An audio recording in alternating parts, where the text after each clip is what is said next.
When I first saw the specialized Levo SL Expert Carbon, I was struck by how much it looked like a regular mountain bike. If you didn't know better, you wouldn't guess there was a motor and battery hidden inside. It has that clean, stealthy look, which I really like.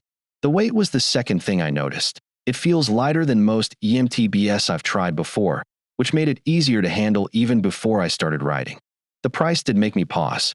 It's definitely on the high end, and I had to think about whether the performance would justify the cost. But from the first few rides, I started to see why people are willing to pay for it.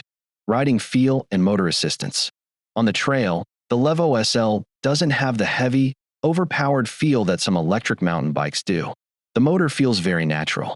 It's not going to yank you up a steep climb with brute force, but it gives a smooth, consistent push that feels like an extension of my own pedaling. Climbing technical sections felt controlled. I could keep traction without the bike surging ahead. On steep, loose climbs, though, I did notice the motor isn't as strong as bigger, heavier EMTBs. If you expect to blast up with minimal effort, you might find it lacking in torque. For me, I actually enjoyed still having to work a bit. It made the ride feel more like a real workout. The motor is quiet, which is a big plus. I could hear my tires in the wind instead of a loud electric whine. There's also no drag when pedaling with the motor off, so if the battery runs low, it's not a chore to pedal home. Handling and suspension. The bike feels well balanced, and the low center of gravity helps it corner smoothly. I noticed this most when descending. It feels planted and confident, even on loose or rocky sections. The Fox suspension works really well straight out of the box, and it's easy to adjust without tools. The mullet wheel setup, 29-inch front, 27.5-inch rear, gives a nice mix of rollover ability and agility. The front wheel rolls over rocks and roots easily, while the smaller rear wheel makes it easier to handle tight turns. The only drawback I found is that the ground clearance is a bit lower, so I had to be mindful of pedal strikes in rocky areas. Battery and range.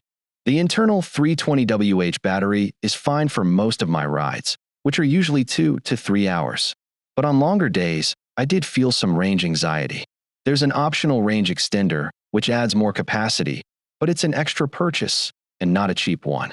One thing I found inconvenient is that the main battery isn't easily removable. If I ever need to replace it or service it, I'd have to take it to a shop.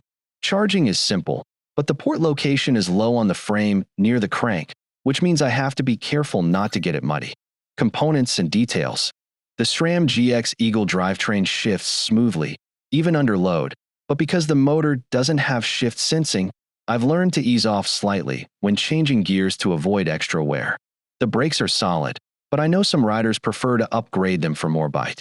The tubeless wheel setup from Roval was surprisingly easy to work with. The valves click into place, and I've had almost no pressure loss over weeks of riding. It's a small thing, but it makes maintenance easier. The Mission Control app is another nice touch.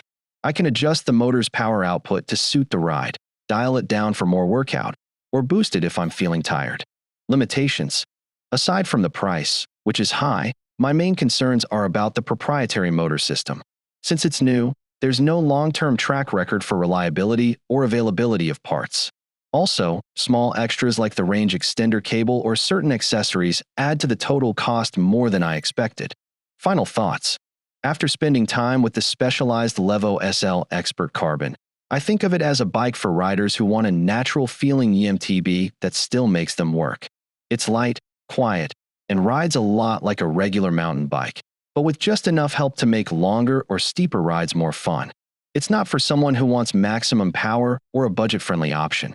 But if the price isn't a deal breaker and you value ride quality over sheer motor force, it's a very enjoyable bike. I find myself reaching for it often, even on days when I could take a regular bike, simply because it feels so balanced and fun to ride.